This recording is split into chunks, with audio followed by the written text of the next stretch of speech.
தெரியாது. அத உண்மை. அதை ஆதாயமா எடுத்துக்கிட்டு வெறும் சீட்டுக்காகவும் நோட்டுக்காகவும் இப்படி வெக்கம் மானம் சூடு சொர்ணம் எல்லாத்தையும் விட்டுட்டு எல்லாம் சேர்ந்து ஒரு கூட்டணி அமைச்சு உங்ககிட்ட ஓட்டு பிச்சை கேட்க வருவாங்க. வந்தா அவங்களுக்கான பாடத்தை போட்டு நீங்க தயாரா? இன்னொன்னு சொல்றேன், எல்லாம் சொல்றாங்க இது அதிமுக ஆட்சி. அதிமுக ஆட்சினா என்ன? அதிமுக நினைச்சிட்டு இருக்கீங்களா? அந்த அம்மா இருக்கும் போதே அது அடிமை திமுக ஆயிடுச்சு. அந்த அம்மா இறந்ததுக்கு அப்புறம் அது மோடியோடைய அடிமை திமுக. இப்ப நான் சொல்றேன் அது அடல் சொல்லி திமுக ஆட்சி. ஏன்னா பெண்களுக்கு பாதுகாப்பு இருக்கா இந்த ஆட்சியில? பொள்ளாச்சி சம்பவம் மறக்க முடியுமா? நான் சொல்றேன், துணை சபாநாயகருடைய மகன் பொள்ளாச்சி ஜெயராமனுடைய மகன் பிரவீன் 2 வருஷத்துக்கு முன்னாடி அவருடைய கார்ல நள்ளிரவு 12 மணிக்கு ஒரு 18 வயசு பொண்ணு தூக்கி வீசி எறியப்படுகிறாள். அதே இடத்துல அந்த பொண்ணு இறந்துருச்சு. இதை விபத்துன்னு சொல்லி அந்த கேஸை மூடிட்டாங்க. இப்போ 2 மாசத்துக்கு முன்னாடி ஒரு பொண்ணு அவங்க அண்ணனோட சேர்ந்து போய் போலீஸ் நிலையத்துல கம்ப்ளைண்ட் கொடுத்திருக்காங்க. அதை பத்தி பேசிட்டாங்க, திருப்பி பேசணுமா? அதான் தலைவர் சொல்லிட்டாங்கல்ல, ஆட்சி வந்த முதல் கையெழுத்து நீட் தேர்வு ரத்து. இப்படியே பெண்களுக்கு எந்த விதத்திலும் பாதுகாப்பு இல்லாத ஆட்சி. துடியலூருங்கிற பகுதியில ஒரு 7 வயசு பொண்ணு சிறுமி கற்பழிக்கப்பட்டு பாலியல் தன்முறைக்கு ஆளாக்கப்பட்டு கொலை செய்யப்பட்டிருக்கிறார். இப்ப வரைக்கும் ஒருத்தரை கூட அரெஸ்ட் பண்ணாத அந்த காவல்துறை யார்கிட்ட இருக்கு? யாருடைய தலைமையில் இருக்கு? முதலமைச்சர் எடப்பாடி பழனிசாமி அவர். அதே மாதிரி அமைச்சர் ஜெயக்குமார் அவருடைய டேப் எல்லாம் கேட்டிருப்பீங்க. ஒரு பொண்ணு அண்ணன் கிட்ட போய் வேலை கேட்டிருக்கு. அமைச்சர் ஜெயக்குமார் அண்ணன் கிட்ட போய் வேலை கேட்டிருக்கு. அண்ணன் வேலையை பார்த்துட்டாரு. வேலையை பார்த்துட்டு கொடுத்தாரு.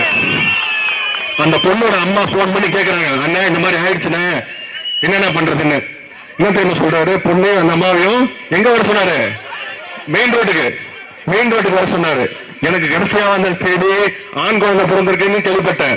அண்ணன் ஜெயக்குமார் அண்ணனுக்கு என்னுடைய வாழ்த்துக்கள். இப்போ எடப்பாடி பக்கம் வருவோம். அவர்கிட்ட போய் கேட்கிறாங்க, ஐயா முதல்வர் அவர்களே உங்களுடைய சாதனை என்ன? 2 வருஷ சாதனை என்ன? அவர் என்ன தெரியுமா சொல்றாரு? 2 வருஷமா நான் முதலமைச்சரா இருக்கேன்ல, அதுல பெரிய சாதனை அப்படின்னு இருக்காரு. சட்டமன்றத்தில் பேசுறாரு. என்ன தெரியுமா பேசியிருக்காரு? எந்த ஆட்சியிலுமே இல்லாத வகையில என்னுடைய ஆட்சியில தான் கடந்த 1 வருஷத்துல 30,000 போராட்டம் நடந்திருக்குன்றாரு. இது ஒரு சாதனையா? இது ஒரு சோதனையான ஆட்சி, வேதனையான ஆட்சி. இதே எடப்பாடி பழனிசாமி அவர்கள் நம்முடைய தலைவரை பார்த்து கேட்கிறாரு, கலைஞருடைய மகன் தவிர உங்ககிட்ட என்ன தகுதி இருக்கு அப்படின்னு கேட்டிருக்காரு. அதாவது நம்முடைய தலைவர் இதுக்கு என்ன நம்ம பதில் சொன்னாங்க? ஆமா கலைஞருடைய மகன் தான், நீங்களும் தமிழ்நாட்டோட முதலமைச்சர் தான். தமிழ்நாட்டில் எந்த ஒரு குக்கிராமத்துக்கும் வாங்க, நீங்களும் வாங்க, நானும் வரேன்.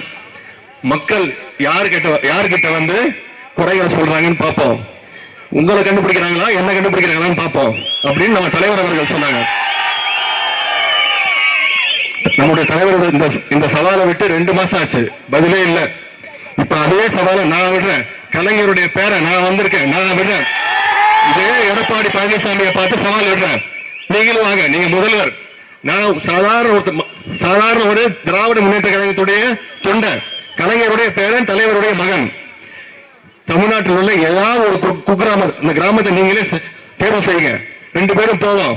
மக்கள் உங்ககிட்ட வராங்களா இல்ல என்கிட்ட வராங்களா நான் பாக்குறேன். இந்த சவாலை ஏற்க நீங்க தயாரா? அதே மாதிரி சேலம் 8 வழிச்சாலை உங்களுக்கு எல்லாம் தெரியும்.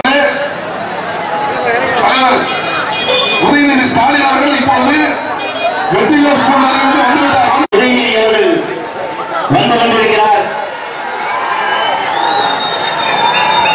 ஒரு துணி மணி நூடுகளில் புறப்பட்டு விட்டார்கள், வந்து கொண்டிருக்கிறார்கள்.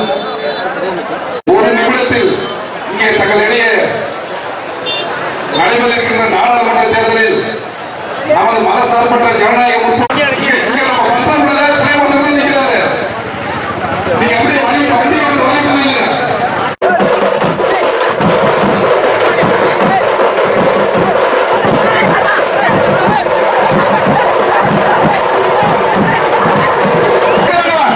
வழிவிடுங்க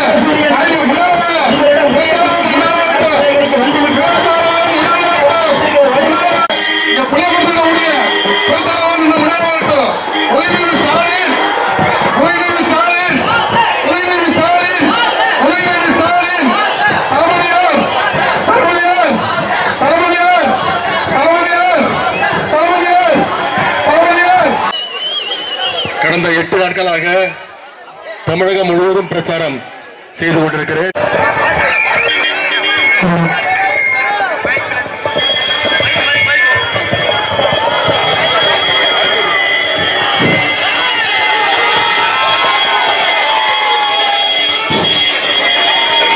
மல்லூர் பேரூர் கழக வார்டு கழக செயலாளர்கள் அனைவரும் மல்லூர் பேரூர் கழகத்துக்கு வருமாறு அன்போடு கேட்டுக்கொள்கிறோம். மல்லூர் பேரூர் திராவிட